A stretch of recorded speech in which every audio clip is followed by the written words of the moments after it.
श्री गणेशाय नमः।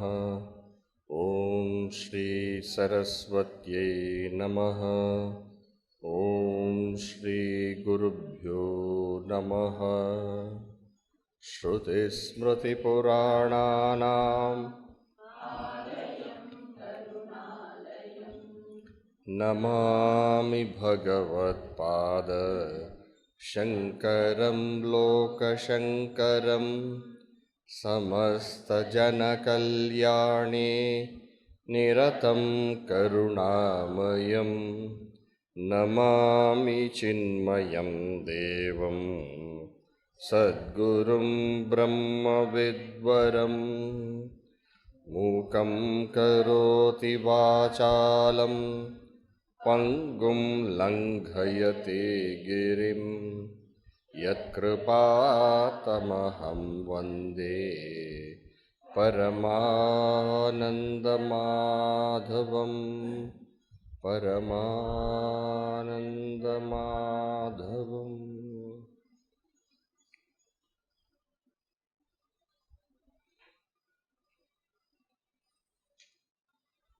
சாஸ்திரம் பிரம்மத்தை பிரமேயமாக கொண்டுள்ளது. அதாவது பிரம்மத்திற்கு பிரமாணம் சாஸ்திரம். இப்படி சாஸ்திர யோனித்வாத் என்ற சூத்திரத்தினால் இந்த விஷயத்தை சூத்திரக்காரர் நிரூபிக்கும் பொழுது கர்ம மீமாம்சகர், பூர்வ மீமாம்சா தர்ஷன அனுயாயிகள், அவர்கள் ஆக்ஷேபிக்கிறார்கள். அவர்களுடைய ஆக்ஷேபம் என்ன? ஆம்னாயஸ்ய கிரியார்த்தத்வாத், முழு வேதமும் கிரியாபரம்தான். பூத வஸ்துவினால் வேதம் பூத வஸ்துவை வெறும் விளக்க அதனால் பிரயோஜனம் அல்ல. ஏன் பிரயோஜனம் அல்ல? அந்த விஷயம் ஏதாவது கிரியைக்கு பிரயோகமாகணும். அப்பொழுதுதான் அந்த கிரியையினால் நாம் ஒன்றை அடைய முடியும். சுகத்தை அடைய முடியும், துக்கத்தை நாம் நீக்க முடியும். இவ்வாறு அந்த பூத வஸ்து, அந்த பரிநிஷ்டித வஸ்து, பரிசமந்தாத் நிச்சயேன ஸ்திதம், அதான் பரிநிஷ்டிதம். பரிசமந்தாத் எல்லா வகையிலும், நிச்சயேன ஸ்திதம் பரிநிஷ்டித, ஸ்தா இருக்கு அங்கே தாத்து, நீ உபசர்க்கம், பரி உபசர்க்கம், பரி நீ ஸ்தா, பரி சமந்தாத் நீ நிச்சயேன ஸ்திதம். பூர்ணமாக, அதாவது எல்லா வகையிலும் நிச்சயமாக இருக்கின்ற ஒரு வஸ்து, அதாவது பூத வஸ்து, சித்த வஸ்து, அதை சாட்சாத் வேதம் விளக்கி, அதற்கு விளக்கிட்ட பிறகு சும்மா இருந்தால் வேதம் அதை எதற்கும் விதிக்கவில்லை என்றால் அதை, அப்பொழுது அந்த விஷயம் ஹேய உபாதேய ரஹிதம். ஹேய உபாதேய ரஹிதம். உபாதேயம் என்றால் கொள்ளுதல், ஹேயம் என்றால் விளக்குதல். அப்படி எதற்கும் பிரயோஜனப்படாத அந்த வஸ்துவை வைத்து என்ன செய்கிறது? அப்போ அப்படி ஆத்மா அது பூத வஸ்து இருக்கிறது, அதை பற்றி என்ன செய்கிறது வச்சு. எனவே அப்படி வேதம் ஆத்மாவை அதன் சொரூபத்தை மட்டும் சொன்னால் அதனால் என்ன பிரயோஜனம் நமக்கு? எனவே அப்படி இந்த இந்த பிரம்மம் ஆத்மாதான பிரம்மம் சொல்கிறீங்க, அதனால் ஒரு பிரயோஜனமும் கிடையாது நமக்கு. அகம் பிரம்மாஸ்மி என்பதனால் ஆத்மா பிரம்மமாக இருக்க அப்படிப்பட்டதில் ஒரு பிரயோஜனமும் கிடையாது. எனவே இதுவும் வேதத்தினுடைய பகுதி தான் வேதாந்தம். எனவே இந்த வேதாந்தத்தை விதிபரமாக செய்ய வேண்டும், அப்பொழுதுதான் அதுக்கு பிரயோஜனம் உண்டு. விதிபரமாக எவ்வாறு செய்வது? 2 வகையில் செய்யலாம். அந்த அந்த கிரியையினுடைய அங்கங்களாக இருக்கக்கூடிய கர்த்தா அல்லது தேவதா அல்லது அந்த கிரியைக்கு தேவையான சாமக்ரி, இவைகளை ஏதாவது அது சம்பந்தம் கொண்டு இருக்கும் பொழுது அதுக்கு பிரயோஜனம் உண்டாகும். எனவே கர்த்தாவை விளக்குவதாக உங்களுடைய துவம் பதார்த்த விளக்க வாக்கியங்களை கொள்ளுங்கள், தேவதையை விளக்குவதாக உங்களுடைய தத்பதார்த்த விளக்க வாக்கியங்களை கொள்ளுங்கள், சேர்த்து கொள்ளுங்கள், பிரகாசனம் செய்வதாக கொள்ளுங்கள். இவ்வாறு வேதாந்தத்தை நீங்கள் விதிக்கு அங்கமாக செய்யுங்கள், கொள்ளுங்கள்.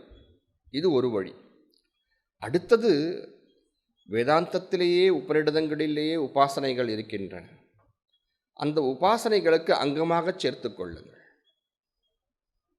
உபாசனைக்கும் கர்த்தா அவசியம் இல்லையா? உபாசனைக்கும் தேவதா அவசியம். அப்படி அந்த உபாசனை பரமாக இந்த வேதாந்தத்தை நீங்கள் கொள்ளுங்கள். இந்த முழு வேதாந்தமே உங்கள் வேதாந்தத்தில் இருக்கக்கூடிய உபாசனை, அதை பொறுத்ததாக கொள்ளுங்கள். இவ்வாறு 2 வகையில் ஏதாவது ஒரு வகையில், முதல் வகை பட்ட மீமாம்சம், 2வது வகை பிராபாகர மீமாம்சம், குரு மதம் என்று அழைக்கப்படும் பிராபாகர மீமாம்சம். குரு குமாரில பட்டர் என்றாலும் பிரபாகரருக்கு குருன்னு பெயர் உண்டு. ஏனென்றால் அவருடைய குரு பட்டர், குமாரில பட்டர் ஸ்ராத்தத்தை பற்றி கொஞ்சம் விளக்கும் பொழுது அந்த விளக்கங்களை ஆக்ஷேபித்து, வகுப்பிலேயே ஆக்ஷேபித்து குருக்கு சொல்ல, குரு அதை நிராகரிக்க, பிரபாகரர் இல்லை நான் சொல்வதுதான் சரி என்று அவர் உறுதியாக இருக்க, குருவுக்கு தான் சொல்வது சரி என்று காட்டுவதற்காக இறந்தது போல் நடிக்க, அப்போது இறந்தால் ஒருவனுக்கு மற்ற காரியங்கள்லாம் செய்யணும் இல்லையா? அந்த அந்த அந்த இறுதி கடன்கள்லாம் செய்யணும் இல்லைங்களா? ஈமக்கடன் சொல்கிறோம். ஈமக்கடன், ஈமன்னா என்ன அர்த்தம்? கடைசி.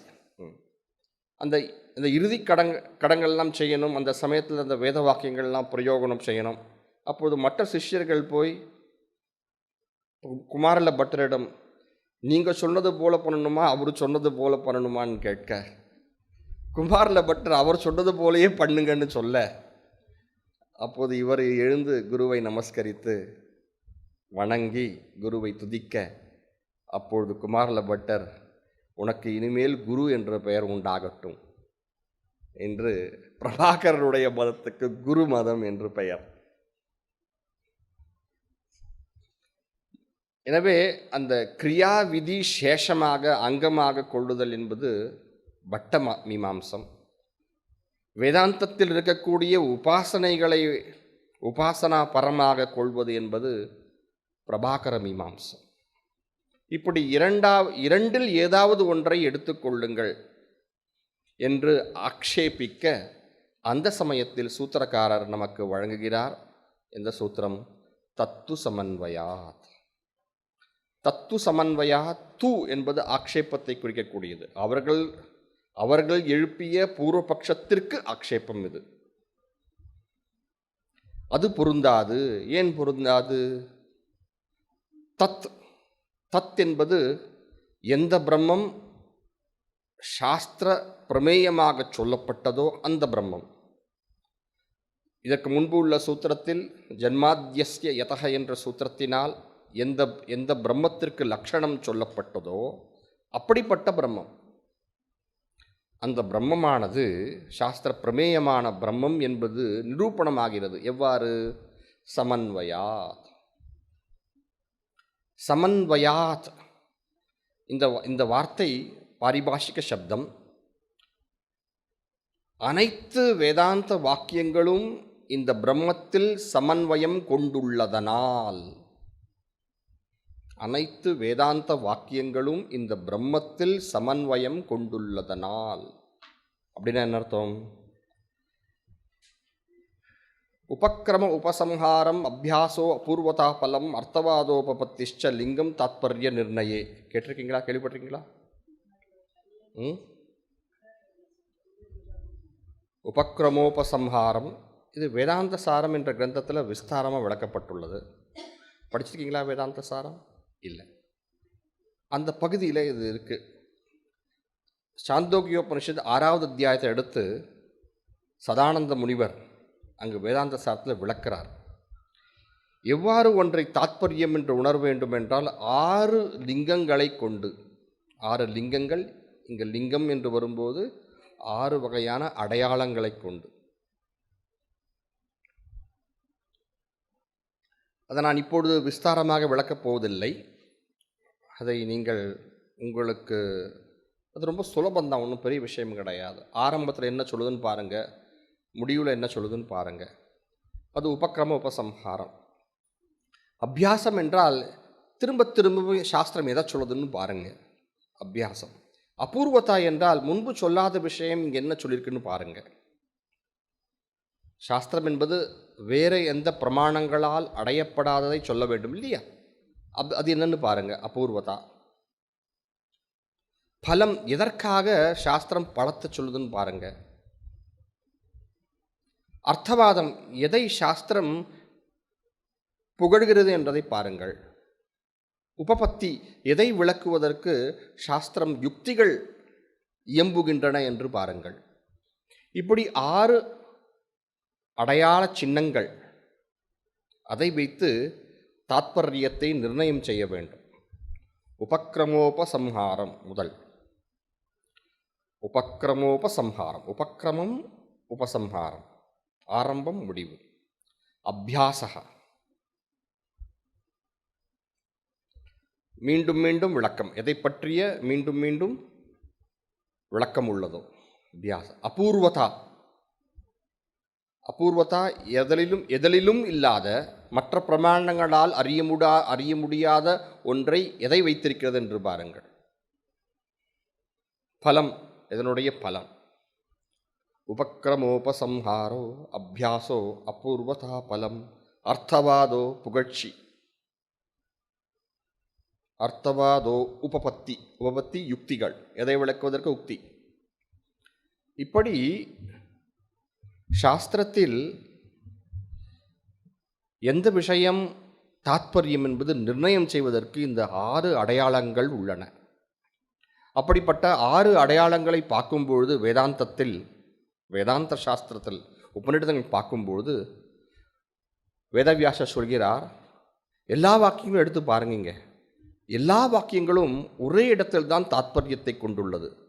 எந்த இடத்தில் தாத்பரியத்தை கொண்டுள்ளது? பிரம்மத்தில் தாத்பரியம் கொண்டுள்ளது.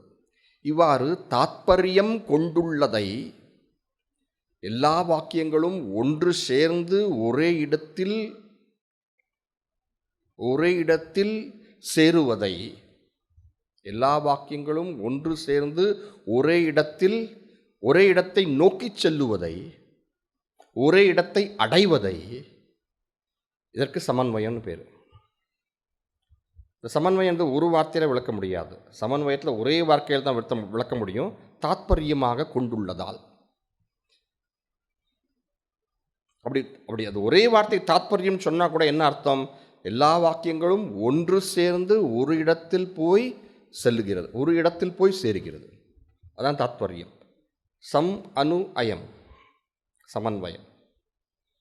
அப்படி பல வாக்கியங்களை வேதவியாசர் பாஷ்யக்காரர் நமக்கு காட்டினார். சதேவ சௌமிய இதமக்ர ஆசீத் ஏகமேவ அத்விதீயம் ஆத்மாவா இதமக்ர ஆசீத் ததேதத் பிரம்ம அபூர்வம் மனபரம் அனந்தரம் அபாஹ்யம் அயம் ஆத்மா பிரம்ம சர்வானுபூஹு பிரம்மைவேதம் அமிர்தம் புரஸ்தாத்.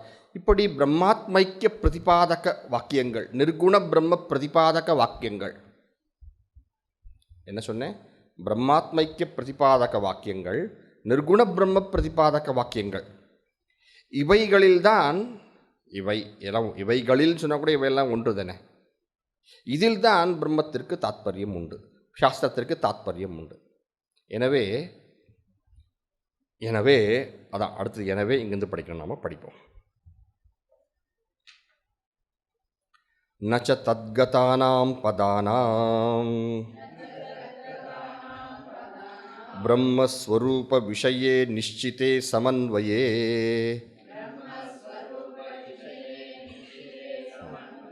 அவகம்யமானே அர்த்தாந்தர கல்பனாயுக்தா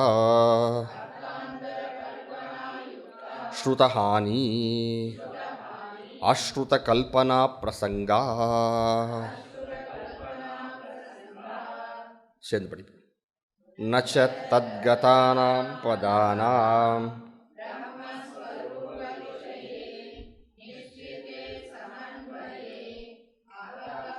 மானே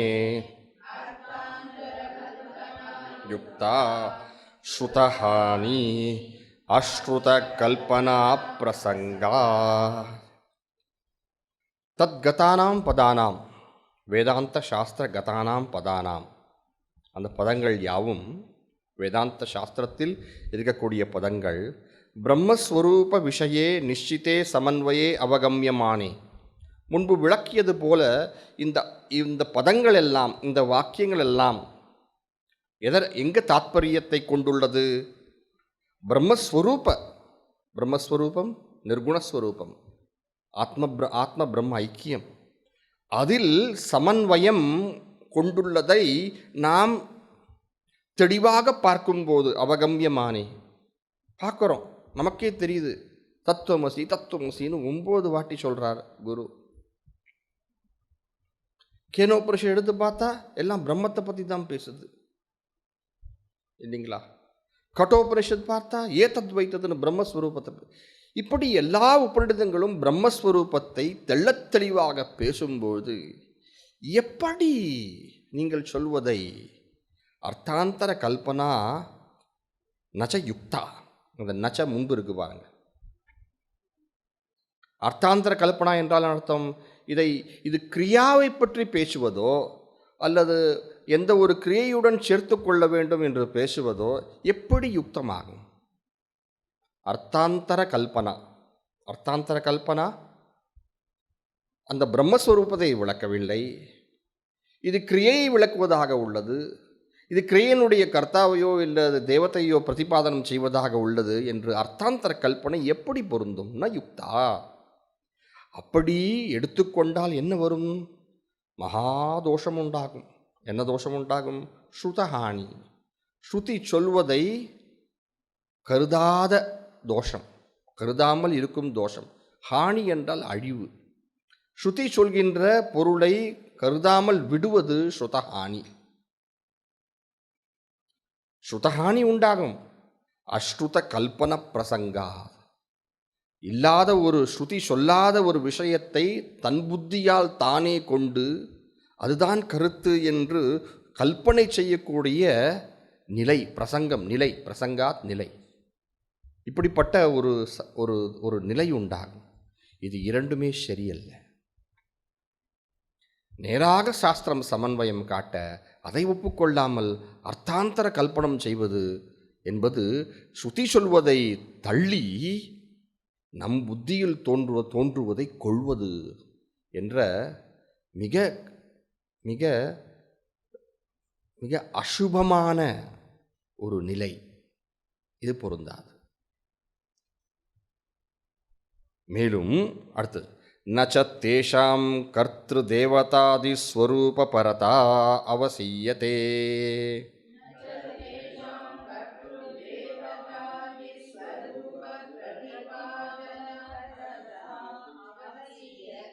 பரவாயில்ல. தத்கேன கம் பஷ்யேத் இத்யாதி கிரியாகாரக பல நிராகரண ஸ்ருதேஹ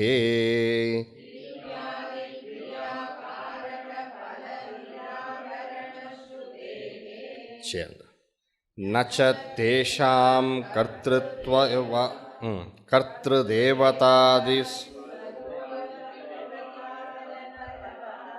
அவசியதே தத்கேன கம் பஷ்யேத்.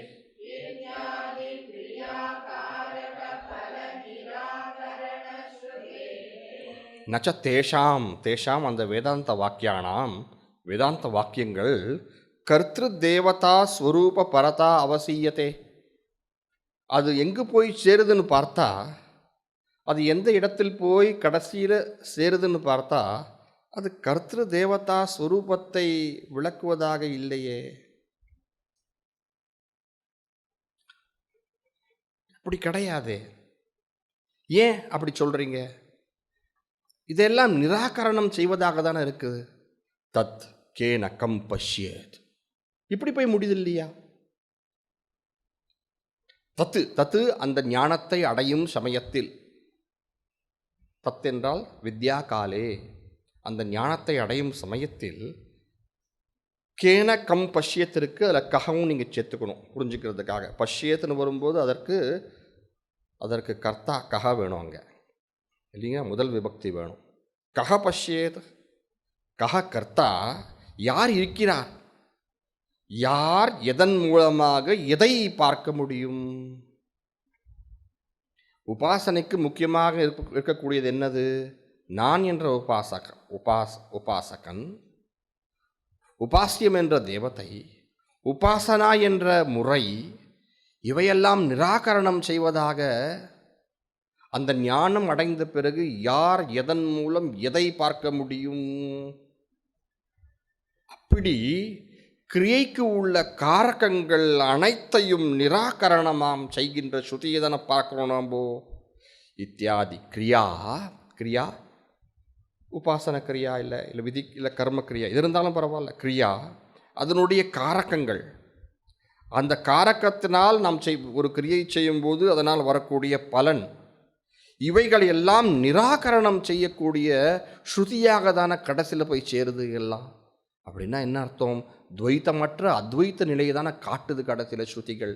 அப்படி ஸ்ருதிகள் காட்டும்போது அப்படிப்பட்ட வேதாந்தங்கள் உபாசனையை பிரதிபாதிக்கின்றது. இது எப்படி தான் நம்ம சொல்றது?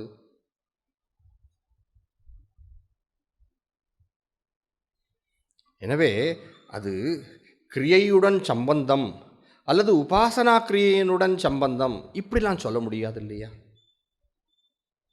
நீங்கள் கேட்டீங்க, நீங்கள் ஒரு விஷயம் சொன்னீங்க, பரிநிஷ்டித வஸ்துவாக இருந்தால் வேறொரு பிரத்யக்ஷ அனுமானம் போன்ற பிரமாணங்களால் அது பூத வஸ்துவாக இருப்பதனால், வேறொரு பிரமாணங்களால் அறியப்படுவதனால், அது பரிநிஷ்டித வஸ்துவாக பிரம்மம் இருப்பதனால், அப்போ சாஸ்திரத்துக்கு பிரமாணத்துவம் ஏற்படாது. ஏனென்றால் சாஸ்திரம் என்பது மற்ற பிரமாணங்களால் அறியப்படாத வஸ்துவை காட்டுவதாக பிரமேயமாக கொண்டிருக்க வேண்டும் சொன்னீங்க இல்லையா? எங்கே சொன்னார் அது? நஹி பரிநிஷ்டித வஸ்து பிரதிபாதனம் சம்பவதி பிரத்யக்ஷாதி விஷயத்வாத் பரிநிஷ்டித வஸ்துனஹ தத் பிரதிபாதனே ச ஹேயோபாத ரஹிதே புருஷார்த்த அபாவாத் அப்படின்னு முன்னாடி சொன்னார் பூர்வபக்ஷி. முன்னாடி 2-3 வாக்கியங்களில் பாருங்கள் இருக்கும். நீங்கள் இப்போ பார்க்கணும் அவசியம் இல்லை, அடிக்கடி கேட்டிருக்கீங்க இந்த விஷயத்தை இல்லையா? முன்னாடி சொல்லியிருக்கார் அவர், பரிநிஷ்டித வஸ்துவாக இருந்தால் மற்ற பிரமாணங்களாக அறியப்படுதுன்னு சொன்னீங்க இல்லையா? இல்லை, இது வேற வித்தியாசமான பரிநிஷ்டித வஸ்து. இது காவிரி கரையில் என்னது சொன்னேன், காவிரி நெல் விளைகிறது போல அப்படிப்பட்ட பரிநிஷ்டித வஸ்து கிடையாது. இது வேற மாதிரி பரிநிஷ்டித வஸ்து. என்ன சொல்லுங்க?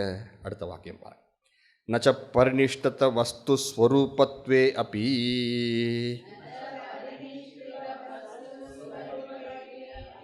பிரத்யக்ஷாதி விஷயத்வம் பிரம்மணஹ தத்வமசி இதி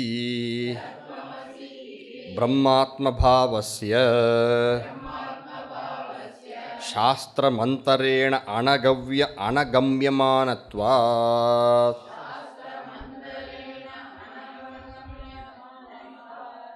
சரி படிப்போம். நச்ச பரிநிஷ்டித வஸ்து ஸ்வரூபே பத்வே அபி பிரத்யக்ஷாதி விஷயத்வம் பிரம்மணः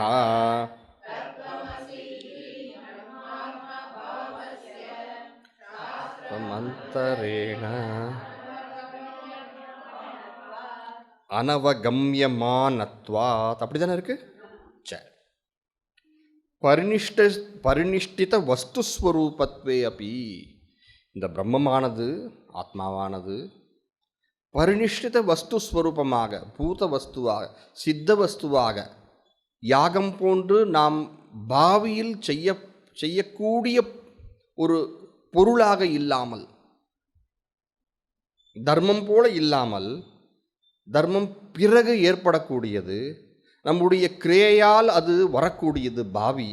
ஆனால் பிரம்மமோ பரிநிஷ்டித வஸ்து, ஒப்புக்கொள்கிறோம். ஆனால் மற்ற பிரமாணங்களால் பிரம்மத்தை விஷயம் செய்ய முடியாது. நச்ச இருக்கு பாருங்க. நச்ச பிரத்யக்ஷாதி விஷயத்துவம் பிரம்மணஹா. அந்த நச்ச முன்பு இருக்கு. பரிநிஷ்ட வஸ்து தான். ஆனால் நீங்கள் சொல்வது போல பிரம்மம் சித்த வஸ்துவாக இருப்பதனால் வேறொரு பிரமாணங்களுக்கு விஷயமாகும் சொல்றீங்க இல்லைங்களா, அது இங்கு சரிப்படாது. நச்ச பிரத்யக்ஷாதி விஷயத்துவம் பிரம்மணஹா. பிரம்மம் பிரத்யக்ஷாதி விஷயம் கிடையாது. சொல்றோம் பாருங்க. தத்துவமசி இதி ஸ்ருதி சொல்லுது தத்துவமசின்னு. இப்படிப்பட்ட வாக்கியத்தினுடைய பிரம்மாத்ம பாவம், ஆத்மாதான் பிரம்மம் என்ற ஒரு சித்த நிலை இருக்கின்ற ஒரு நிலை தானே, அது ஏற்படக்கூடிய நிலை இல்லை. ஆத்மா பிரம்மமாக தான் இருக்கு. தத்துவமசி என்று இந்த பிரம்மாத்ம நிலையை இந்த வாக்கியம் சொல்லும்போது இது மற்ற சாஸ்திரங்களால் பிரம்மாத்ம பாவஸ்திய மற்ற சாஸ்திரம் அல்ல, சாஸ்திரம் அந்தரேன, சாஸ்திரம் இல்லாவிட்டா, சாஸ்திரம் அந்தரேன சாஸ்திரத்தை தவிர வேற எந்த வகையாலும் அனவகம்யமானத்வாத், இதை அறிவதற்கு வாய்ப்பே இல்லையே. இப்போ சித்த வஸ்து என்றால் அது மற்ற பிரமாணங்களுக்கு விஷயமாகும் என்பது இந்த இடத்துல பொருந்தாது. அது கொஞ்சம் ஜாக்கிரதையாக பார்த்துக்குங்க. அதை அப்படி பரிநிஷ்டித வஸ்துவாக இருந்தாலும் மற்ற பரிநிஷ்டித வஸ்துகளுக்கும் லௌகிக பரிநிஷ்டித வஸ்துக்கும் இப்படி அலௌகிகமாக இருக்கக்கூடிய பிரம்ம ஆத்ம பாவ பரிநிஷ்டித வஸ்துவுக்கும் வித்தியாசம் இருக்கு அப்படின்னு காட்டுறார். சரி, அப்புறம் சொன்னீங்க இல்லைங்களா ஒரு விஷயம், பரிநிஷ்டித வஸ்துவாக இருப்பதனால அது இருக்கிறது தானே, அதில் ஒரு ஹேயமும் கிடையாது, உபாதேயமும் கிடையாது. பிரம்மாத்ம பாவம்னு சொல்லிட்டீங்க, அதுக்கப்புறம் எதுவும் பண்ணணும்னு சொல்லலை. அப்போ அதை எடுத்துக்கவும் முடியாது, அதை விடவும் முடியாது. அதை வச்சு எந்த கிரியையில் பிரயோகம் செஞ்சு எந்த பலத்தை நான் அடைய முடியும்? எனவே பரிநிஷ்டித வஸ்துவுக்கு ஹேயம் உபாதேயம் இல்லாதலால் அந்த பரிநிஷ்டித வஸ்துவின் விளக்கம், சாட்சாத் விளக்கம் எந்த பிரயோஜனமும் இல்லைன்னு சொன்னீங்க இல்லை, அது மற்றதை வேணாலும் இருக்கலாம், ஆனால் இங்கே கிடையாது. ஏன்? மற்றதில் அந்த வஸ்து, வேதத்தில் எந்த வஸ்து இருந்தாலும் அதை ஒரு கிரியையுடன் சம்பந்தித்தால்தான் அந்த கிரியை செய்ய பிறகு பலன் கிடைக்கும். ஆனால் இங்கேயோ அந்த கிரியையை செய்யாமலேயே அந்த பரிநிஷ்டித வஸ்து பிரம்மாத்ம பாவத்தை உணரும் பொழுதே பரம புருஷார்த்தம் கிடைக்குது இல்லையா, ஆத்தியந்திக துக்க நிவர்த்தி பரமானந்த பிராப்தி கிடைக்குது இல்லையா. அப்போ ஹேய உபாதேயம் இல்லை. சரி, ஹேய உபாதேயம்னா ஒரு கிரியைக்கு கொள்ளுதலும் ஒரு கிரியைக்கு தள்ளுதலும் இல்லை, கிரியைக்கு பிரயோகமாக இல்லை. அதான் ஹேயம் உபாதேயம் இல்லை.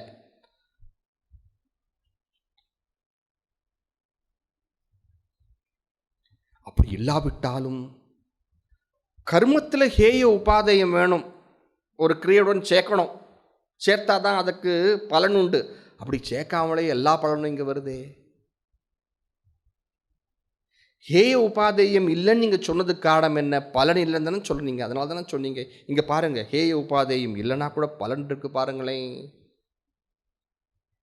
அப்படி அடுத்த படிப்போம். எத்து ஹேயோபாதேய ரஹிதத்வாத் உபதேச ஆனர்த்தக்யம் இதி நைஷ தோஷः ஹேயோபாதேய சூன்ய பிரம்மாத்ம அவகமாதேவ.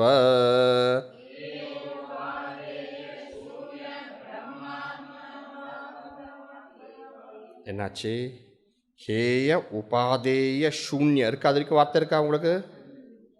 ஹேய உபாதேய சூன்ய பிரம்மாத்மதா அவகமாதேவ.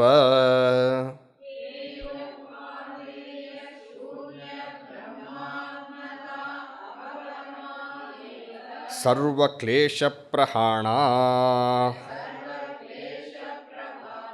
புருஷார்த்த சித்தேஹே. சேர்ந்து படிப்போம். யத்து யத்து ஹேயோபாதேய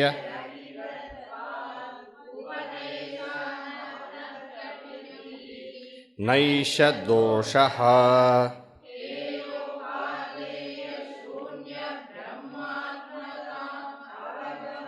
தேவ சர்வக்லேஷப்ரஹாணாத் புருஷார்த்த சித்தேஹே.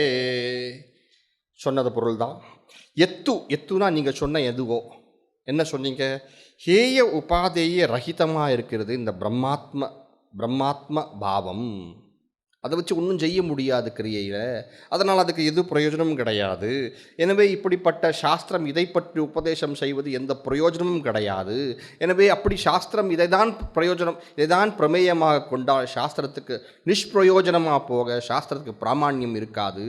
இப்படிலாம் சொன்னீங்க, கதை கட்டினீங்கன்னு தான் நான் நினைக்கிறேன்.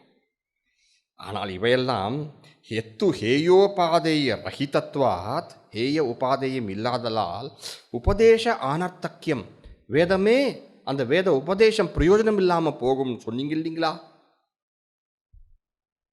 சொன்னீங்க இல்லைங்களா? இப்படி ஹேயோபாதேயம் இல்லாதது என்பது ஒரு தவிர்க்க வேண்டிய விஷயம் அல்ல. இந்த விஷயத்தில் நைஷ தோஷா, அது தோஷம் கிடையாது. ஏன் சொல்கிறீங்க அப்படி? ஏனென்றால் இந்த இடத்துல ஹேயோபாதேயம் இல்லை. ஹேயோபாதேயம்னு என்ன அர்த்தம்? அடிக்கடி இது ஹேயோபாதேயம் சொல்லுவாங்க. ஹேயோபாதேயம் தள்ளுதல் கொள்ளுதல். தள்ளுதல் கொள்ளுதல் என்ன அர்த்தம்? ஒரு கர்மத்துடன் அதை கொள்ளுதல் அல்லது நிவிருத்தி வரும்போது அதை விடுதல். தள்ளுதல் கொள்ளுதல். ஒரு காரியத்துக்கு சிலதை நம்ம எடுத்துக்கிறோம், ஒரு விஷயத்தை அடைவதற்கு சிலதை தள்ளுறோம் இல்லைங்களா? அதாவது ஹேயோபாதேயம் இல்லைன்னு அந்த பிரம்மாத்ம பாவத்தை சொன்னீங்க. ஏன்னா பூத வஸ்துவாக இருக்குது, அது இருக்குது, இப்படி தான், அதை நீங்கள் ஒன்றும் பண்ண முடியாது. இருக்கின்ற விஷயத்தை இவ்வாறு என்று சாஸ்திரம் சொல்லி தூஷ்ணீம் பாவம் அடையும் பொழுது அந்த பிரம்மத்திற்கு ஹேயோபாதேயம் இல்லை. தூஷ்ணீம் அடையும் பொழுது, அமைதியாகும் பொழுது அந்த ஹேயோபாதேயம் இல்லாமல்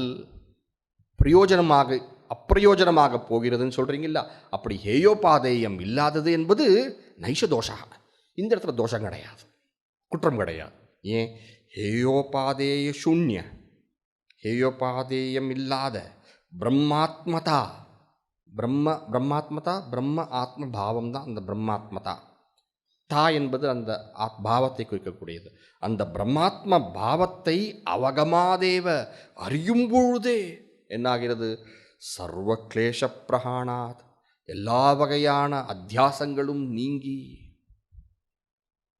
பிரஹாணம் அங்கே வருது பார்த்தீங்களா? அத்தியாசத்து அஸ்ய அனர்த்த ஹேத்தோஹோ பிரஹாணாய, எல்லா வகையான கிளேஷங்களும் நீங்கி ஒருவன் பரம புருஷார்த்தத்தை அடைகிறான். புருஷார்த்த சித்தி.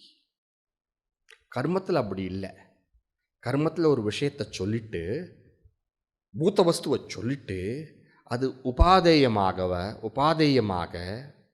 ஒரு கிரியையுடன் சேர்த்து அந்த கிரியை செய்வதனால் ஒரு பலன் உண்டாகும். பிறகு இங்கே அப்படி கிடையாது.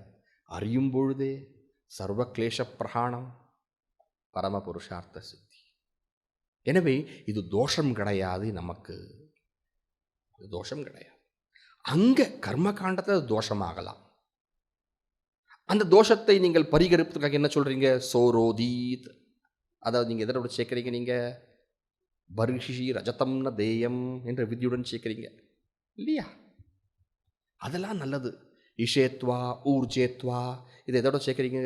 தர்ஷபூர்ண மாச யாகத்தில் அந்த இளம் கிளைகளை வெட்டுவதற்காக அந்த இடத்துல சேர்த்துக்கிறீங்க. இப்படி நீங்கள் அங்கு செய்வது சரி, ஆனால் இங்கேயோ அது அவசியம் இல்லை. அறியும் மாத்திரத்தில், அது ஹேய உபாதேயம் செய்யாவிட்டாலும் அறியும் மாத்திரத்திலேயே இந்த பிரம்மாத்ம பாவம் ஹேய உபாதேயம் கிடையாது, இருக்குது பூத வஸ்து, அது பரிநிஷ்டிதம் தான், அது அப்படி தான் இருக்குது. ஆனால் அறிந்த மாத்திரத்திலேயே ஹேய உபாதேயம் செய்யாமலேயே நமக்கு பரம புருஷார்த்தத்தை அது தருகிறது. இதெல்லாம் இருக்கட்டும், நான் ஒன்று கேட்குறேன். வேதாந்தத்தில் உபாசனை இருக்கா இல்லையா? இருக்கு. பாஷ்யக்கார் சொல்ல அப்படியே இருக்கட்டுமே, அதில் என்ன ப்ராப்ளம்? அதில் என்ன நமக்கு என்ன, அதனால நமக்கு என்ன இருக்கக்கூடாதுன்னு நம்ம சொல்கிறோமா? இருக்கட்டுமே. அடுத்துப்பா, தேவதாதி பிரதிபாதனஸ்யது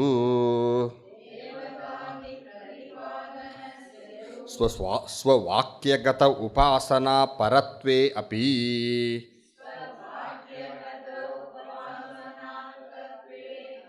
ந கஷ்சித் விரோதः न तु तथा ब्रह्मणः उपासना विधिशेषत्वं संभवति।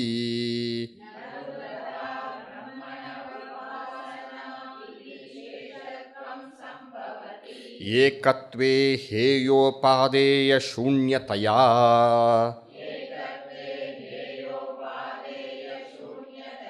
क्रियाकारकादिद्वैत विज्ञान उपमर्दोपपत्तेः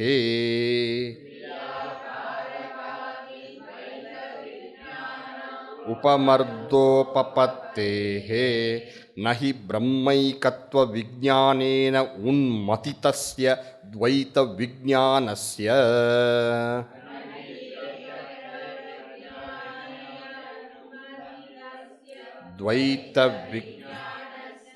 पुनः संभवः अस्ति, येन उपासना विधिशेषत्वं ब्रह्मणः प्रतिपद्येत।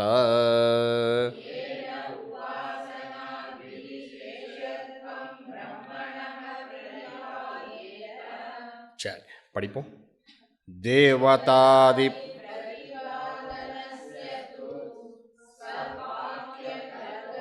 उपासना परत्वे अपि न कश्चिद् विरोधः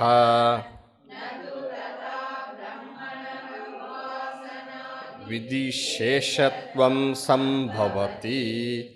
एकत्वे हेयोपादेय शून्यतया क्रियाकारकादिद्वैत विज्ञान उपमर्दोपपत्तेः न हि ब्रह्मतितस्य द्वैत पुनः संभवः अस्ति, विधिशेषत्वं ब्रह्मणः प्रतिपद्येत. வேதாந்த உபநிடதங்களில் இருக்கக்கூடிய உபாசனைகள் அவ்வாறாகவே இருக்கட்டும். தேவதாதி பிரதிபாதனஸ்ய அந்த உபாசனைகளில் எங்கெங்கு தேவதைகளை பிரதிபாதனம் செய்கிறதோ ஆங்காங்கு அவ்வாறாகவே அது இருக்கட்டும். து ஸ்வவாக்கியகத தேவதாதி பிரதிபாதனஸ்ய து ஸ்வவாக்கியகத உபாசனா பரத்வே அப்பி எங்கெங்கு தேவதைகளை பற்றி விளக்கம் உள்ளதோ உபாசனை செய்யும்பொழுது அது தன்னுடைய வேதாந்த வாக்கியத்தில் இருந்தாலும் ந கஷ்சித் விரோதா, அதில் எந்த விரோதமும் நமக்கு கிடையாது. வேதாந்தத்தில் உபனிஷத்துகளில் உபாசனை பற்றி பேச வேண்டாம் என்று ஒரு நியமம் இல்லை. ஏன்? உபாசனை எங்களுக்கு அவசியம். ஏன் உபாசனை அவசியம்? உபாசனை என்பது சித்த ஏகாகிரத்தை தருவது. திருஷ்யத்தே துவக்ரயா புத்தியா சூக்ஷ்மயா சூக்ஷ்மதர்ஷிபிகி.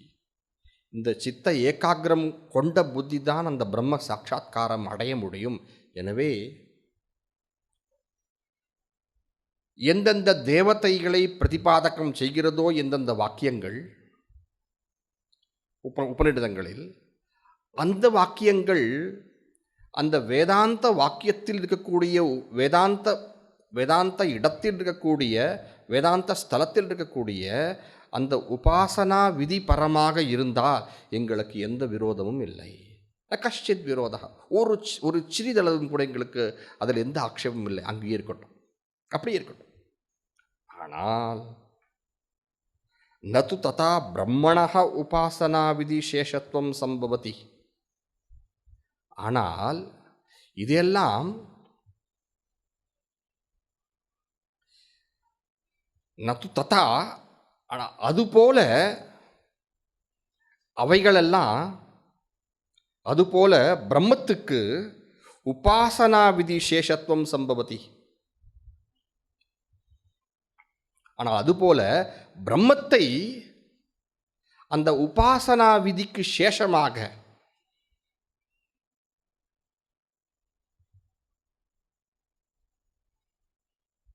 கொள்வதற்கு வாய்ப்பில்லை.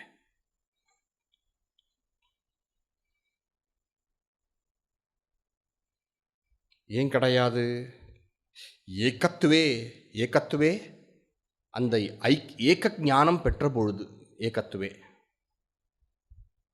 ஏகம் பிரம்மம் தானே, அந்த பிரம்மத்தை அறிந்த பிறகு ஹேய உபாதேய சூன்யதையா, அந்த பிரம்மத்தை அறிந்த பிறகு ஒன்றையும் கொள்வது ஒன்றையும் தள்ளுவது என்று இல்லாத நிலைக்கு வரும்பொழுது, அவ்வாறு இருக்கும்பொழுது கிரியா காரகாதி துவைத்த விஞ்ஞான உபமர்தன உபபத்தேகே, கிரியைகளுக்கு காரகங்களாக இருக்கக்கூடிய கர்த்தா, கரணம், விஷயம், எப்படி என்று இருக்கக்கூடிய துவைத்த விஞ்ஞானங்கள், இவைகளெல்லாம் உபமர்தனம் அழிவு, உபபத்தேகே ஏற்படுவதனால். அப்படின்னா என்ன அர்த்தம்? வேதாந்த ஸ்தலங்களில் இருக்கக்கூடிய உபாசனைகள் அவ்வாறாகவே இருக்கட்டும். அந்த உபாசனை அவ்வாறாகவே இருப்பதில் எங்களுக்கு எந்த ஆட்சேபமும் இல்லை. அங்கு வரக்கூடிய தேவதாவுடைய ஸ்வரூப பிரகாசனங்கள் அப்படிப்பட்ட உபாசங்களுக்கு பிரயோஜனமாக இருக்கின்றன. அது அப்படி இருக்கட்டும். ஆனால் அப்படிப்பட்ட உபாசனைக்கு பிரம்மத்தை உபாசனா விதி சேஷத்துவமாக கொள்ளக்கூடாது. பிரம்மம் எங்கு விளக்கப்படுகிறதோ அந்த பிரம்மம் அந்த தேவதையினுடைய சொரூபத்தை விளக்குவதாக இந்த பிரம்மம் இருக்கிறது என்று அந்த பிரம்மத்தை அந்த உபாசனா விதியினுடைய சேஷமாக கொள்ளக்கூடாது. ஏன்? பிரம்ம ஞானம் அடைந்த பொழுது அந்த உபாசகன், அந்த உபாசியமான தேவதை, அந்த உபாசனை என்ற கிரியையினுடைய காரகங்கள் அனைத்தும் அழிவதனால்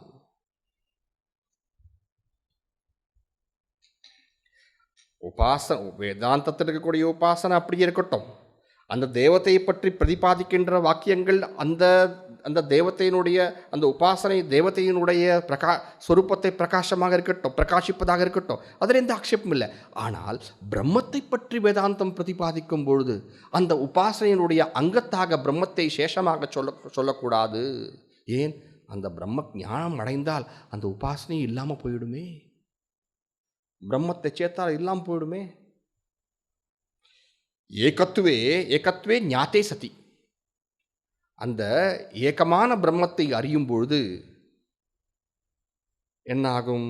அந்த கிரியையினுடைய காரகங்கள் என்ன காரகங்கள்? கர்த்தா, உபாசனைக்கு தேவை கர்த்தா இல்லையா? உபாசியம், விஷயம், இவையெல்லாம் அழிந்து போகும். எனவே அந்த உபாசனைக்கு பிரம்மம் சேஷமாக கொள்ளக்கூடாது. புரியுதுங்களா? நது ததா பிரம்மணः உபாசனா விதி சேஷத்துவம் சம்பவதி. அந்த தேவதா உபாசனை போல இங்கே பிரம்மத்தை உபாசனா விதி சேஷமாக கொள்ள முடியாது. ஏன்? ஏகத்துவே அந்த பிரம்மத்தை அறியும் பொழுது ஹேய உபாதேய சூன்யதையா, இதை செய்யணும், இதை கொள்ளணும் அதை விடணும் அப்படி எதுவுமே இல்லாத ஒரு நிலை. அப்படி இருப்பதனால் என்ன ஆகிறது? உபாசனை செய்யணுமா, அந்த உபாசனையுடைய தேவதைக்கு எப்படியெல்லாம் போயிடும். அந்த கிரியாயினுடைய காரகங்கள் அதெல்லாம் துவைத்த விஞ்ஞானம்தான். நான் இந்த உபாசிய தேவதை இதெல்லாம் இந்த துவைத்தம் தான். இந்த துவைத்த விஞ்ஞானம்லாம் என்ன ஆகும்? உபமர்த துவைத்த விஞ்ஞான உபமர்தனம் என்றால் அழிவு. ஒன்றும் இல்லாமல் தூள் தூளாக போய்டுன்னு அர்த்தம். உபமர்தனம்னா சாதாரண அழிவு இல்லை, பஸ்மம் ஆயிடும் சொல்கிறோம் இல்லையா? உபமர்த உபபத்தேகே. இவ்வாறாக அந்த கிரியையே அதனுடைய காரங்கள் எல்லாம் அழிவதனால் இப்படி நகி, அந்த நகி பின்னாடி வரும் பாருங்க. பிரம்ம ஏகத்துவ விஞ்ஞானேன. உங்களதில் வேற மாதிரி இருக்கிறீங்களா? என்ன இருக்கு உங்களதுல? ஏகத்துவ விஞ்ஞானேன. என்னோடதுல பிரம்ம ஏகத்துவ விஞ்ஞானேன. எல்லாம் சரிதான். அப்படி பிரம்மைக்கத்துவ விஞ்ஞானம், அப்படி ஏக்கமான இருக்கக்கூடிய அந்த பிரம்மத்தின் ஞானத்தினால் உன்மதிதஸ்ய துவைத விஞ்ஞானஸ்ய. உன்மதிதஸ்ய என்றால் அப்படி சின்ன பின்னமான இந்த துவைத்த விஞ்ஞானம், நான் நீ உபாசிய தேவதை, இப்படி இந்த துவைத்த விஞ்ஞானம் உன்மதித்தம் ஆகிட்ட பிறகு மீண்டும் வருவதற்கு வாய்ப்பில்லை. யாரும் சொல்லக்கூடாது பிரம்ம ஜானம் அடைந்த பிறகு உபாசனை செய். சரி, பிரம்ம ஜானத்தை உபாசனை சேர்க்க முடியாதுன்னு சொல்லிட்டீங்க, ஏன்னா துவைத்தம்லாம் போயிடும்னு சொல்லிட்டீங்க. பிரம்ம ஜானத்தை அடைந்துட்ட பிறகு உபாசனை செஞ்சால் என்ன தப்பு? பிரம்ம விஞ்ஞானேன அந்த கிரியனுடைய காரங்கள் எல்லாம் அப்படி பஸ்மமாகி ஒன்றும் இல்லாமல் தூள் தூள் போயிருக்க திருப்பி எப்படி வரும்? நஹி சம்பவः அஸ்தி.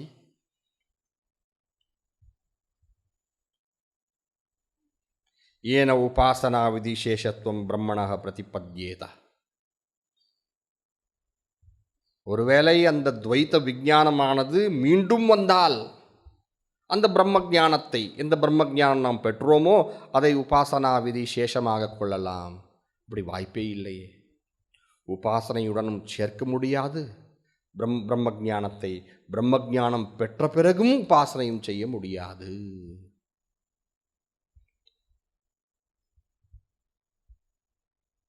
சரிங்களா? இப்படி எந்த வகையிலும் ரெண்டு சொன்னாங்க இல்லைங்களா? என்ன சொன்னாங்க? கிரியாவிதி சேஷம் பண்ணிக்கோ, இல்லது உபாசனையாக கொள். ரெண்டுமே முடியாது. சரியா? எனவே இந்த நிராகரணம் செய்கிற பூர்வபக்ஷ நிராகரணம் இருக்கு இல்லைங்களா? இது வரைக்கும் செய்த நிராகரணத்தை இப்போ முடிவுக்கு கொண்டு வரார். சரியா? அதை படிப்போம். யத்யபி அந்யத்ர வேதவாக்யானாம்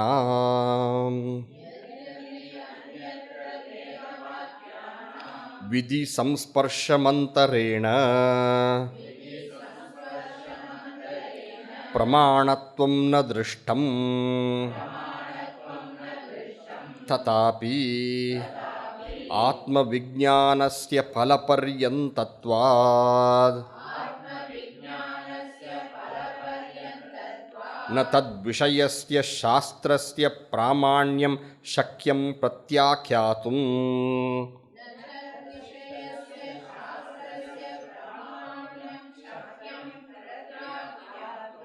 ந ச அனுமானகம்யம் சாஸ்திர பிராமாண்யம்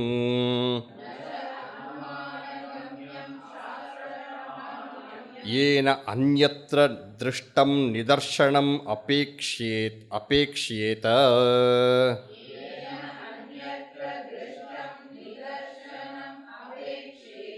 தஸ்மாத் சித்தம் பிரம்மணः சாஸ்திர பிரமாணகத்வம்.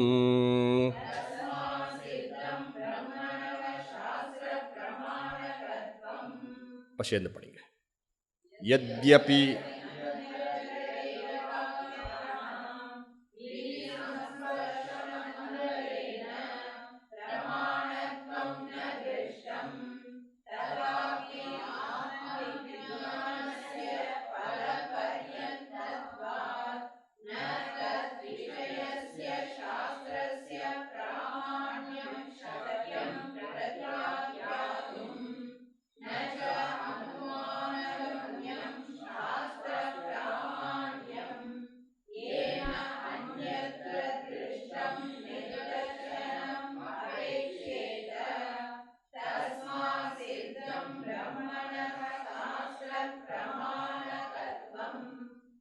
யத்யபி அந்யத்ர, அந்யத்ர என்றால் கர்ம காண்டத்தில்.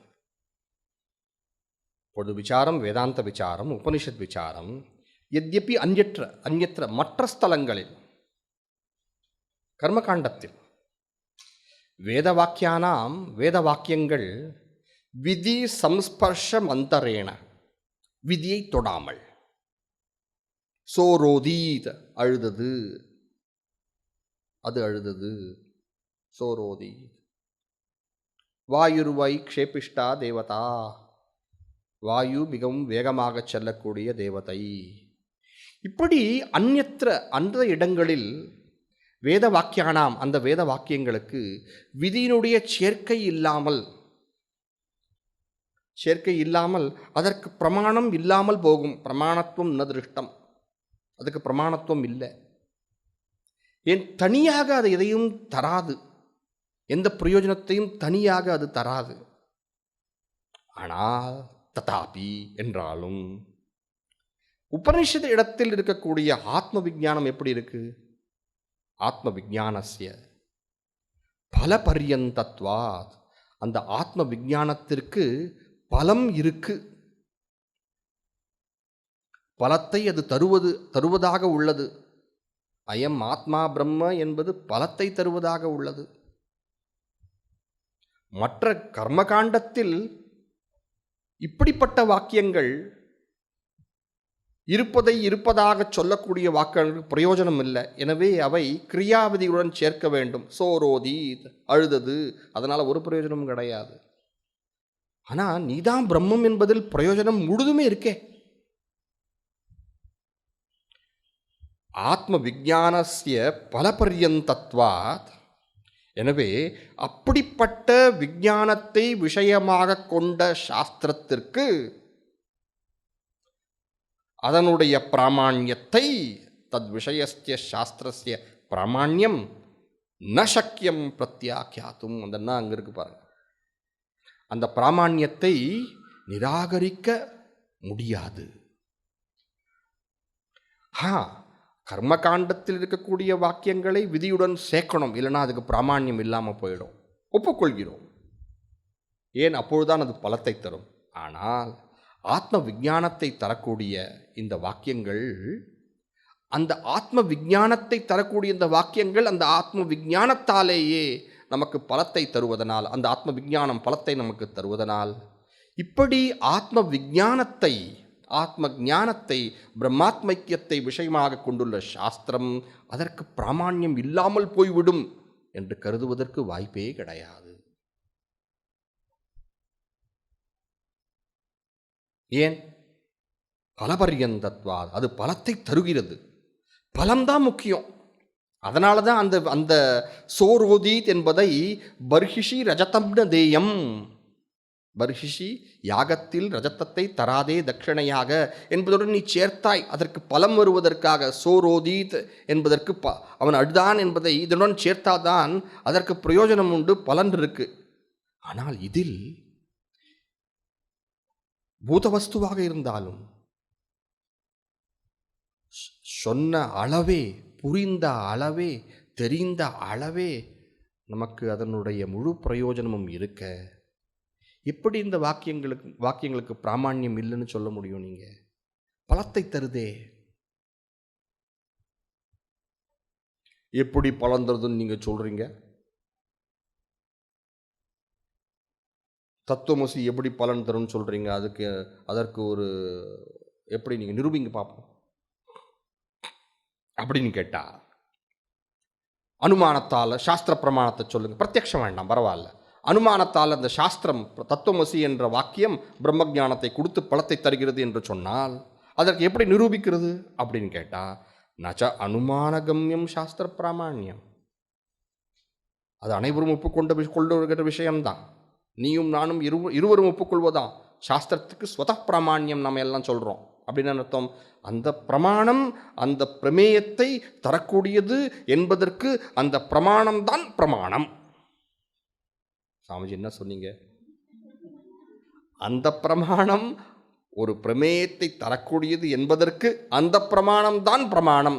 வேறொரு பிரமாணத்தால் அதை பிரமாணம் செய்ய முடியாது. உதாரணம் சொன்னால் சட்டுன்னு புரிஞ்சிடும்.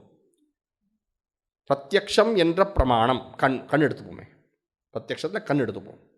கண் என்கின்ற பிரமாணம் ரூபம் என்ற விஷயத்தை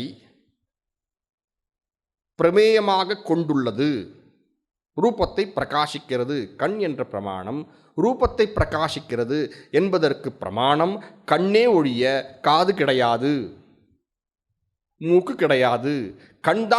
கண்தான் ரூபம் என்ற என்ற பிரமேயத்தை என்பதற்கு கண் பிரமாணமாக உள்ளது என்பதற்கு கண்தான் பிரமாணம். எனவே சாஸ்திரம் இந்த பிரம்மாத்ம வித்யை கொடுத்து அந்த பலத்தை தருகிறது என்பதற்கு எது பிரமாணம்? அந்த வேதாந்தம் தான் பிரமாணம். அதுக்கு அனுமானமோ அல்லது பிரத்யக்ஷமோ அல்லது மற்ற பிரமாணங்களையோ கொண்டு வந்து அது பிரமாணம் என்பதை நாம் நிரூபிக்க முடியாது. அதான் சொல்றாரு பாருங்க, நச்ச அனுமான கம்யம் சாஸ்திர பிரமாணம். பிரம்மத்தை போதித்து அந்த பிரம்மத்தை போதிக்கும் பொழுதே அந்த பலனை நமக்கு தருவது என்பதற்கு எது பிரமாணம்? அந்த வேதாந்த சாஸ்திரம் தான் பிரமாணம். அதை நிரூபித்ததற்கு ஒரு அனுமானம் வேண்டாம், அவசியம் இல்லை, இருக்க முடியாது. கண் பார்ப்பதை கண்தான் பிரமாணம், கண் பார்ப்பதற்கு கண்தான் பிரமாணம் இல்லையா? ரூபத்திற்கு கண் பிரமாணம் என்பதற்கு எது பிரமாணம்? கண்தான் பிரமாணம். அதுபோல சாஸ்திரம் இந்த பிரம்மாத்ம ஞானம், அதனுடைய பலன் பிரம்மாத்ம ஞானம்தான் விஷயமும் பலமும் கூட இல்லையா? அஜ்ஞாதம் பிரம்ம விஷயம் ஞாதம் பிரம்ம பிரயோஜனம். இது மறக்கக்கூடாத வாக்கியம் இல்லையா? அஜ்ஞாதம் பிரம்ம விஷயம் ஞாதம் பிரம்ம பிரயோஜனம். ஆனால் சாஸ்திரத்திற்கு ஒரு பிரமாணம், சாஸ்திரம் இந்த பிரம்ம ஞானத்தை கொடுத்து அந்த பிரம்ம ஞான பலத்தை கொடுக்கிறது என்பதற்கு பிரமாணம் அனுமானம் என்றால் அப்போ என்ன ஆகும்? மற்ற இடத்திலும் ஏன அவ்வாறு பிரமாணம் கேட்டால் ஏன அந்யத்ர திருஷ்டம் நிதர்சனம் அபேக்ஷியத. அந்யத்ர என்றால் மற்ற பிரமாணங்களில் இப்படிப்பட்ட ஒரு உதாகரணம் அங்கேயும் அவசியமாயிடும். இங்கே மட்டும் இல்லை, கர்மகாண்டமானது அந்த கிரியை செய்யும்போது அந்த ஸ்வர்க்கத்தை தருகிறது என்பதற்கு எது பிரமாணம்? கர்மகாண்டம் தான் பிரமாணம், அனுமானம் பிரமாணம் கிடையாது.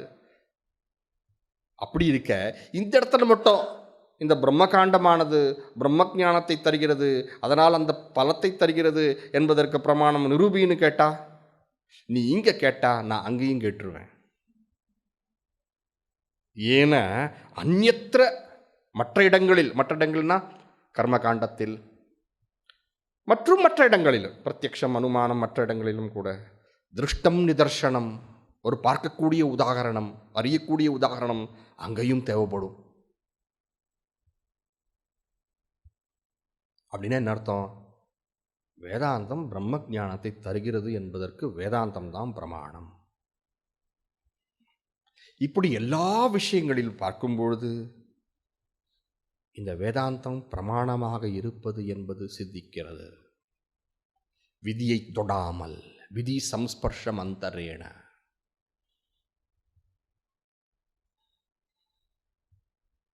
தஸ்மாத் எனவே சித்தம் நிரூபிக்கப்படுகிறது. என்ன? பிரம்மணஹ சாஸ்திர பிரமாணகத்துவம். சாஸ்திரத்திற்கு பிரம்மம் பிரமேயம், சாஸ்திரத்திற்கு பிரம்மம் பிரமேயம்.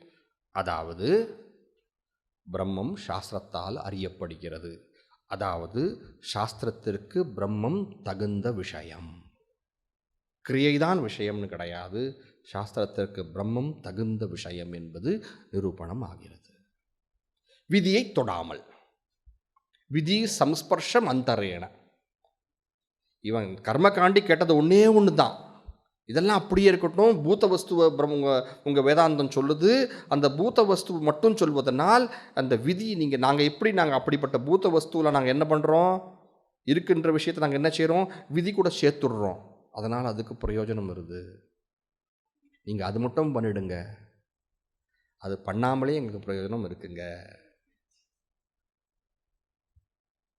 நீங்கள் அவ்வளோ பண்ணி பிரயோஜனம் தேடுறீங்க, நாங்கள் எதுவும் பண்ணாமல் பிரயோஜனத்தை பார்க்குறோம்.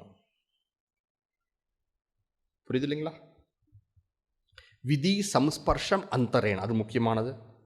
அதை மட்டும் நீங்கள் ஒரு கோடு இட்டுக்குங்க. எத்யபி அந்யத்ர வேதவாக்கியானாம் விதி சம்ஸ்பர்ஷம் அந்தரேன, அந்த விதி சம்ஸ்பர்ஷம் அந்தரேன தான் பூர்வபக்ஷத்தினுடைய தாத்பரியம். அதே போல் பல பர்யந்தத்வாத், அதையும் நீங்கள் கோடிட்டுக்கணும். ஏன்? இங்கே விதி சம்ஸ்பர்ஷம் இல்லாமலேயே பலத்தை தருகிறது. இப்படி முதல் வர்ணகம் முடிகிறது. என்ன சுவாமிஜி, இங்கேயும் முதல் வர்ணகம்? ஆமாம், இங்கேயும் 2 விளக்கங்கள் இருக்கிறது. 2 விளக்கங்கள் சூத்திரத்தை வேறாக பொருள் சொல்லி விளக்கம் இல்லை. எப்படி அங்கே 3வது சூத்திரத்தில் தத்புருஷ சமாசம் பகுவிரீஹி சமாசம் என்று அந்த சூத்திரத்தை பொருள் வேறாக பிரித்து நாம் பொருள் கொண்டோம் இல்லையா, வேறான பொருள் கொண்டோம் இல்லையா, இங்கே அப்படி கிடையாது. இங்கு 2 பூர்வபக்ஷங்கள், அதனால் 2 விளக்கங்கள். சூத்திரம் 2ஆக விளக்கப்படுவதில்லை, 2 பூர்வபக்ஷங்களுக்கும் ஒரே சூத்திரம் விளக்கமாக அமைகிறது.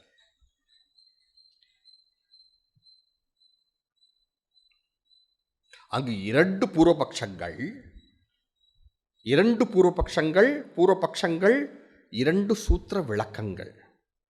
இங்கு 2 பூர்வபக்ஷங்கள் ஒரே சூத்திர விளக்கம்தான். 2 பூர்வபக்ஷங்களுக்கும் 2 பூர்வபக்ஷங்களுக்கும் ஒரே சூத்திரம் விளக்கமாக அமைவது 2 பூர்வபக்ஷங்கள் இருப்பதனால 2 வர்ணகம். வர்ணகம் என்றால் என்ன? விளக்கம்னு அர்த்தம். வேறு விதமான விளக்கம். வேறு விதமான பூர்வபக்ஷம் இருக்க வேறு விதமான விளக்கம், ஒரே சூத்திரத்தை ஆசிரயித்தே. சரியா? சரி. இப்படி முதல் வர்ணகம் முடிய அதன் முதல் வர்ணகத்தை ஆதரித்து இந்த அதிகரணத்தினுடைய சாராம்சம். முதல் வர்ணகத்தை ஆசிரயித்து அதிகரணத்தினுடைய விளக்கம். 2வது வர்ணகம் முடியும் பொழுது அதை ஆதரித்து அதை ஆசிரயித்து இருக்கக்கூடிய விளக்கம் அப்போ பார்ப்போம். சரிங்களா? உங்களுக்கு எங்கே பார்க்கணும்னு தெரியும். சரி, படிப்புமா? பக்கம் சொல்லிடுங்க, பக்கம் தெரியாதவங்களுக்கு. 39. வேதாந்தா கர்த்ரு தேவாதி பரா பிரம்ம பராவுத அனுஷ்டானோபயோகித்வாத் கர்த்ராதி பிரதிபாதகாः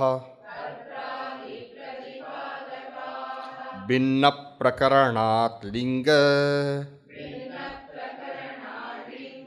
ஷட்காச்ச பிரம்மபோதகாः சதி பிரயோஜனேனர்த்த ஹானேனுஷ்டானதோத்ர கிம் வேதாந்தா கர்த்ருதேவாதி பராபிரம்ம பராவுத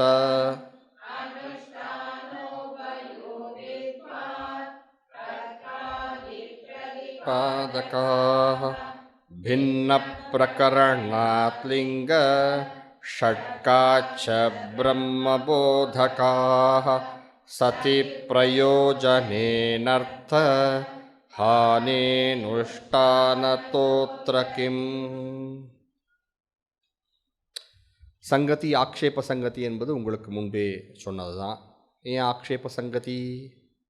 இல்லை, பிரம்மம் சாஸ்திர பிரமேயம் ஆகாது, கிரியாதான் ஆகும் என்ற பூர்வபக்ஷம். எந்த பூர்வபக்ஷம்? மீமாம்சக பூர்வபக்ஷம். ஞாபகம் வச்சுக்கணும், அடுத்த பூர்வபக்ஷம் வேற, மீமாம்சகம் கிடையாது. இந்த பூர்வ மீமாம்சா அந்த பூர்வபக்ஷம், அது ஆக்ஷேப சங்கதி.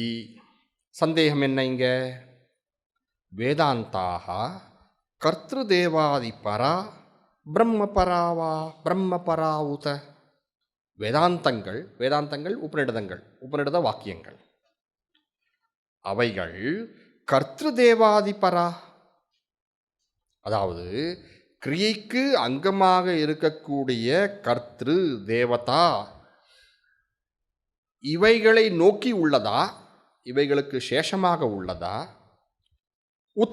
உத என்றால் இல்லை என்றால் சுதந்திரமாக இருந்து பிரம்மபரா, அங்கே அங்கமாகி கிரியை என்ற அங்கிக்கு சேஷமாகி அவ்வாறு தேவதா அல்லது கர்த்தாவை பிரகாசித்து கிரியைக்கு அங்கமாகின்றது. அப்படியா? இல்லை என்றால் இந்த உபநிடதங்கள் பிரம்மத்தையே போதிக்கின்றனவா சுதந்திரமாக? இது சம்சயம். பூர்வபக்ஷி எப்படி இருக்கும்? படித்ததுதான் நீங்கள் பூர்வபக்ஷம். என்ன சொல்லுவார்? இல்லை, பிரம்மத்தை ஒன்றும் போதிக்க போகிறது கிடையாது. அனுஷ்டான உபயோகித்வா கர்த்திரு தேவாதி பிரதிபாதகாக. உதான் பூர்வபக்ஷம் என்ன சொல்கிறாரு? பூத வஸ்துவாக இருப்பதனால் அதுக்கு பிரயோஜனம் இல்லை. அனுஷ்டான உபயோகித்வா, அப்படி தான் இருக்கணும். அனுஷ்டானத்துக்கு உபயோகியாக இருக்கணும். அப்படி உபயோகியாக இருப்பதனால், இவனுடைய கருத்தில், பூர்வபக்ஷியோட கருத்தில் உபயோகியாக இருப்பதனால், எப்படி? கர்த்திரு தேவதா பிரகாசகமாக இருப்பதனால் கர்த்தாதி பிரதிபாதகாக. கர்த்தாதி என்று வரும்போது கர்த்திரு தேவதா, ஆதி என்பது சாமகிரி, இதெல்லாம் கொள்ளணும். இவைகளை பிரதிபாதகமாக இருப்பதனால் பிரதிபாதகமாக இருக்கிறது. இது பூர்வபக்ஷம். சித்தாந்தம் என்ன? இல்லை. இல்லையா? இல்லை. ஏன் இல்லை? பின்ன பிரகரணாத் லிங்க ஷட்காச்ச பிரம்மபோதகாக சதி பிரயோஜனே அனர்த்தஹானே அனுஷ்டானதः அத்திர கிம்? பின்ன பிரகரணாத். இது ரெண்டும் பின்ன பிரகரணம். இது ரெண்டும் பின்ன பிரகரணம் என்ன அர்த்தம்? அது வேறு சாஸ்திரம், இது வேறு சாஸ்திரம். அது கர்மகாண்ட சாஸ்திரம், இது ஞானகாண்ட சாஸ்திரம். சாஸ்திரமே வேறு. எப்படி ஆயுர்வேதம் சொல்கிறோம், காமசாஸ்திரம் சொல்கிறோம், விஷயமே வேறு இல்லையா? கணக்குன்னு சொல்கிறோம், வரலாறுன்னு சொல்கிறோம், விஷயமே வேறு. ரெண்டும் வேற சாஸ்திரம். அவ்வாறாகவே பின்ன பிரகரணா, வெவ்வேறாக பிரகரணம், அந்த பிரிவுகள் வேறாக இருக்க, அது மட்டும் இல்லை, லிங்க ஷட்காச்ச. இந்த லிங்க ஷட்கம் என்பது என்ன? இங்கே உபக்கிரம உபசம்ஹாரம் என்று வரக்கூடிய தாத்பரியத்தை நிர்ணயம் செய்யக்கூடிய 6 லிங்கங்கள், 6 அடையாளங்கள், 6 சின்னங்களால் நமக்கு என்ன தெரிகிறது? பிரம்மபோதகாக.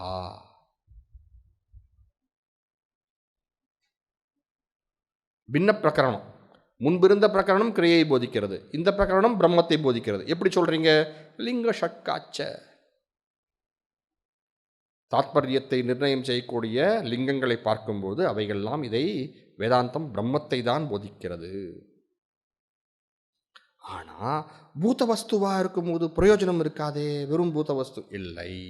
சதி பிரயோஜனே, பிரயோஜனம் இருப்பதனால், இருக்கும் பொழுது சதி தத்தமை பிரயோகம், பிரயோஜனம் இருப்பதனால், இருக்கும் பொழுது, பிரயோஜனம் இருக்கும் பொழுது.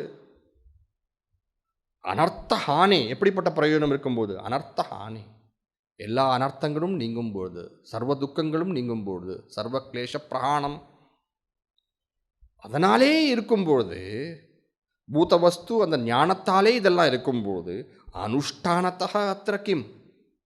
இந்த பிரம்மஜான விஷயத்தில் அத்திர அனுஷ்டானம் செய்வதனால் என்ன பலன்? நீங்க அனுஷ்டானமே அவசியம் இல்லையே, அனுஷ்டானம் இல்லாமையே பிரயோஜனம் வந்துடுதுங்க. அனுஷ்டானம் என்ற கிரியா, இங்க அனுஷ்டானம் என்றால் கிரியா தானே? கிரியா அனுஷ்டானம் என்றால் செயல். வேறொரு அனுஷ்டானத்திற்கு அங்கமாக வேண்டிய அவசியம் என்ன? வேறொரு கிரியைக்கு அங்கமாவது அவசியம் என்ன அப்படின்னு இது இந்த இந்த கடைசி 2 வரிகள் அது வந்து சித்தாந்த பட்சம். இப்போ என்னென்ன சங்கத்தி சொல்லிட்டேன் இல்லையா? சங்கத்தி என்ன சங்கத்தி? ஆக்ஷேப சந்தேகி. சந்தேகம் சொல்லியாச்சு. பிரம்மபரமா அல்லது கிரியாபரமான்னு சொல்லியாச்சு. பூர்வபக்ஷம் கிரியாபரம், சித்தாந்தம் பிரம்மபரம் இல்லையா? இப்போ என்ன என்ன என்ன எது இல்லைங்க இப்போது அதிகரணத்தில்? அதிகரணம் என்னென்ன? அதிகரணத்தில் என்னென்ன பஞ்சாங்கங்கள் என்ன? விஷயோ விஷயைவ பூர்வபக்ஷஸ்ததோத்தரம் சங்கதச்சேதி பஞ்சாங்கம் சாஸ்திரேதிகரணம் ஸ்மிருதம். இது இல்லை. இதில் விஷயம் இல்லை. விஷயம் இல்லை. விஷயம் இல்லாமல் இருக்கா? அனைத்து பிரம்ம பிரதிபாதக வாக்கியங்கள் விஷயம். அனைத்து உபநிடதங்களில் தோன்ற இருக்கக்கூடிய அனைத்து பிரம்ம பிரதிபாதக வாக்கியங்கள், இந்த பிரம்மாத்ம பிரதிபாதகம் செய்யக்கூடிய தத்துவமசி, அயம் ஆத்மா பிரம்ம, நிர்குண பிரம்மத்தை பிரதிபாதிக்கின்ற நிர்குண பிரம்மம், பிரம்மாத்ம பிரதிபாதகம் எல்லாம் ஒன்று தான் கடைசியில் பார்க்க போனோம். இப்படி நிர்குண பிரம்மாத்மைக்க பிரதிபாதக வாக்கியங்கள் அனைத்தும் இங்கே விஷயம். ஏன் சமன்வயாத்துன்னு சொல்றதுனால தானே. இப்போ எல்லா வாக்கியங்களும் ஒரு இடத்துல போய் சேருதுன்னு சொல்லணும் இல்லையா? இப்போ எல்லா வாக்கியங்களும் அதே பிரம்மத்தை பிரதிபாதிக்கின்றன. எனவே இந்த வேதாந்தம் முழுதுமே இதற்கு இந்த இடத்துல விஷயம் ஆயிடுது. இப்படியோ அப்படியோ அதான் விஷயம். இதுதான் விஷய வாக்கியம்.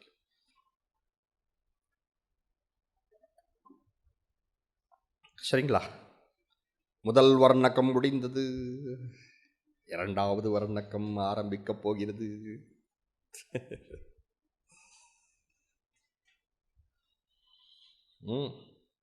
அதான் பாஷ்யக அத்திர அபரே பிரத்யவதிஷ்டந்தே. பாஷ்யக்கார் அடுத்த வகுப்பில் பார்ப்போம். சரிங்களா?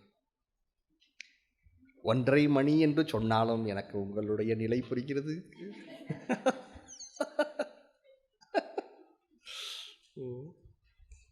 இதெல்லாம் மிக என்ன சொல்றது, வார்த்தைக்கு வார்த்தை, வரிக்கு வரி இதில் கருத்துக்கள் இருக்கும்பொழுது அதிகமாகவும் சொல்லக்கூடாது நான் இல்லையா? தேவைப்பட்டாலும் வேற வகுப்பு எடுப்போம். அதில் என்ன இருக்கு? முடிச்சுக்குமா?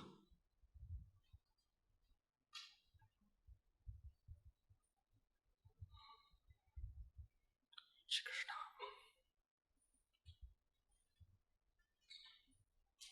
ஓ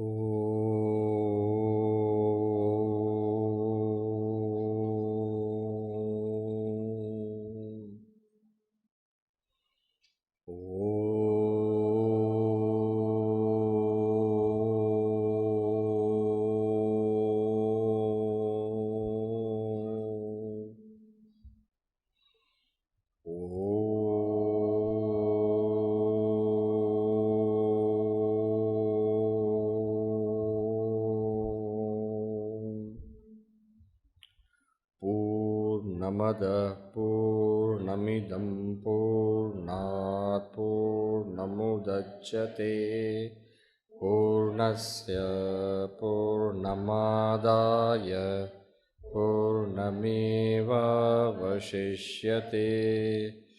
ॐ शान्ति शान्ति शान्तिः.